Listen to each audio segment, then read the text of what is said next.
everybody. It's me, Jillian again. Hi. How are you? I missed you. Did you miss me too?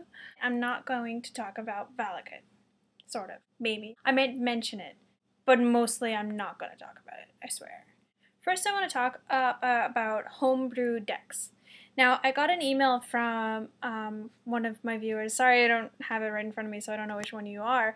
But I got an email from one of you asking for an opinion on what I assume would be a homebrew mirror deck. And it kind of got me thinking about homebrew decks versus decks that are top tier decks, say. So the way I kind of see it, every deck that has become top tier has started out as like a homebrew deck. You and your friends sitting around and throwing ideas around, and then next thing you know, you're building and building and building and playtesting, and then something just becomes really great. And that's how we get decks like Splinter Twin and Pyromancer's Ascension and Caw-Blade and Valakut.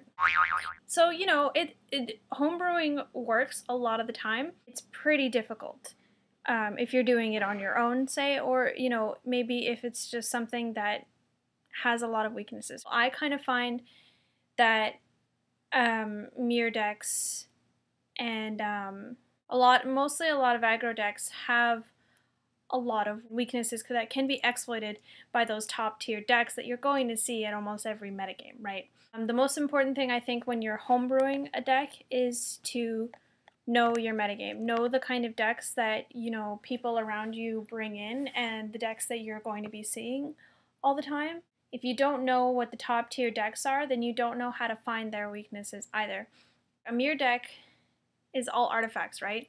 So for me, my answer for that would be things like Nature's Claim and Creeping Corrosion. Mirrors can work, but at the same time, they just have so many weaknesses. They're creatures and they're artifacts. So, I mean, there's a lot of ways for people to be able to deal with them. I mean, of course, once you start getting with, like, Steel Overseer and tapping and untapping and tapping and untapping and, you know, next thing you know, all of your mirror creatures are like 16/16s at a bigger competitive competition like a Grand Prix or a Grand Prix trial, you need to be prepared for everything. And I know that sounds like a lot to ask. You have to have the answers main board, you have to have the answers sideboard, the answers, be able to dismantle those decks that you're going to be facing.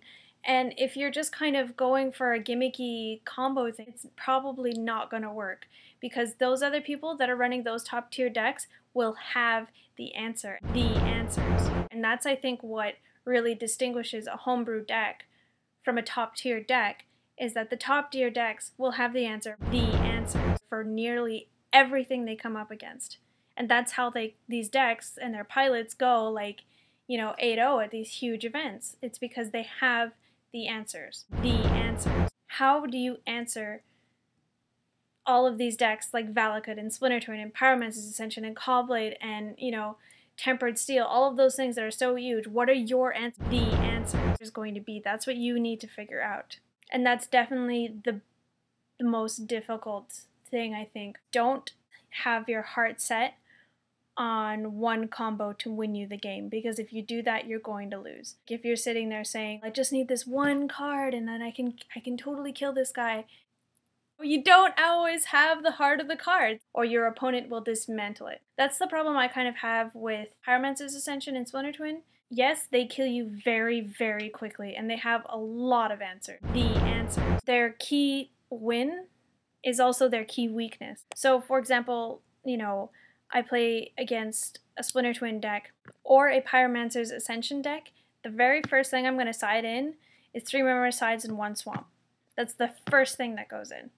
They have Pyromancer's Ascension on the field. I'm like, I will Memoricide your Lightning Bolt. People who will automatically scoop as soon as I target that Lightning Bolt, or as soon as I target that Pyromancer's Ascension with just a Memoricide.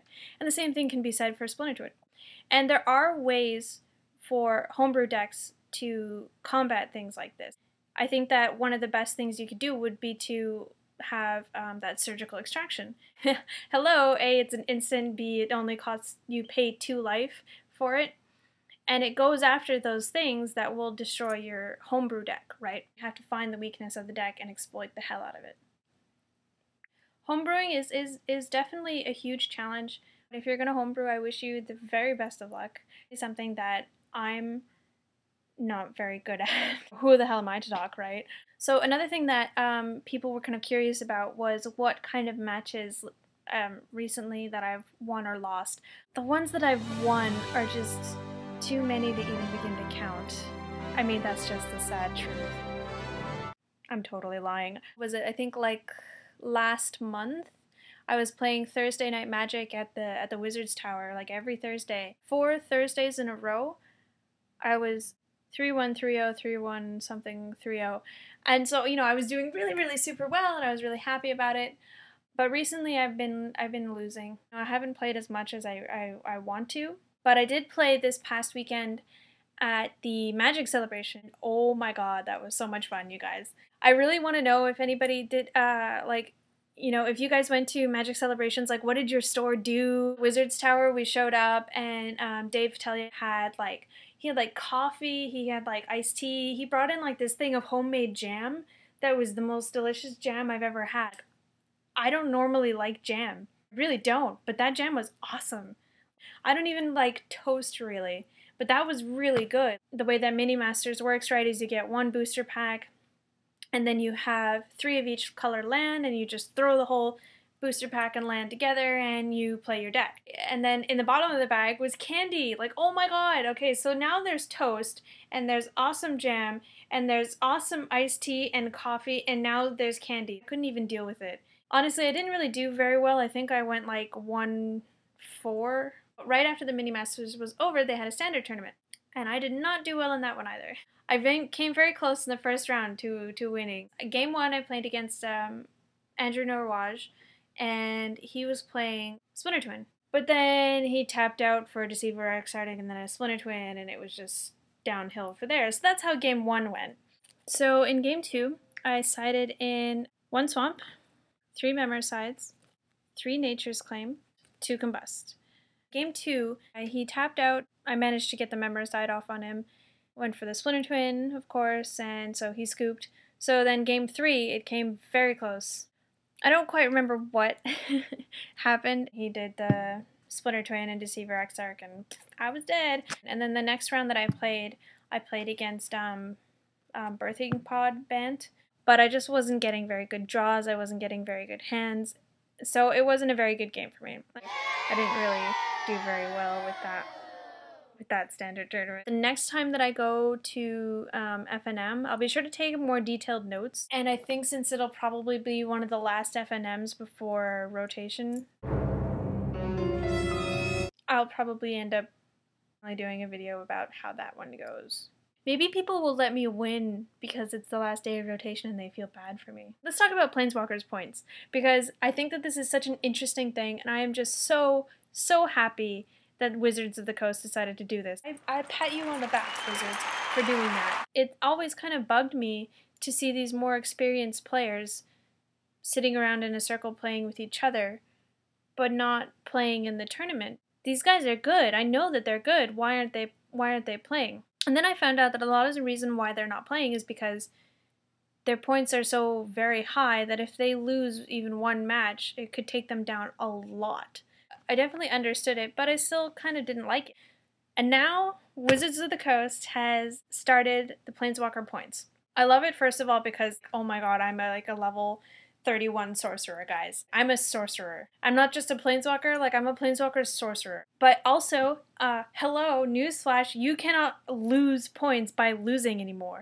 Oh my god, this is so great. It gets those guys who are so experienced back into the battlefield. I think that the multiplier thing is kind of strange. For example, you play at a Thursday Night Magic, and you get 3 points for every win.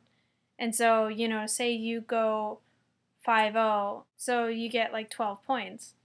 But you go to an FNM, and you can get that much points just by winning once. I think it's a little bit broken.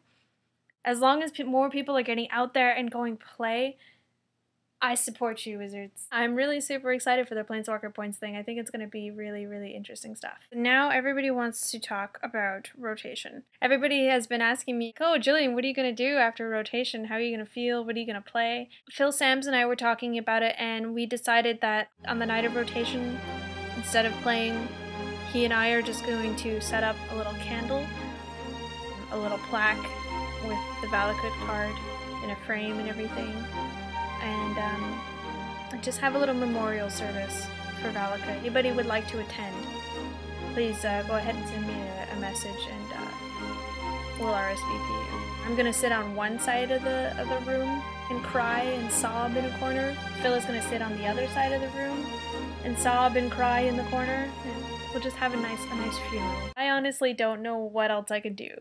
I would love to play something with Black Red again, because I've seen the stuff that's coming out and I love it.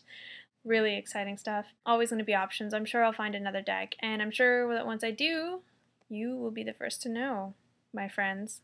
So I guess that's it. If anybody has any questions, comments, if you disagree with me or if you agree with me, if you think I'm fracking awesome, just go ahead and put it in the comments below. I will read them and I will love them. I'll print a copy out and stick it like near my heart and sleep with it.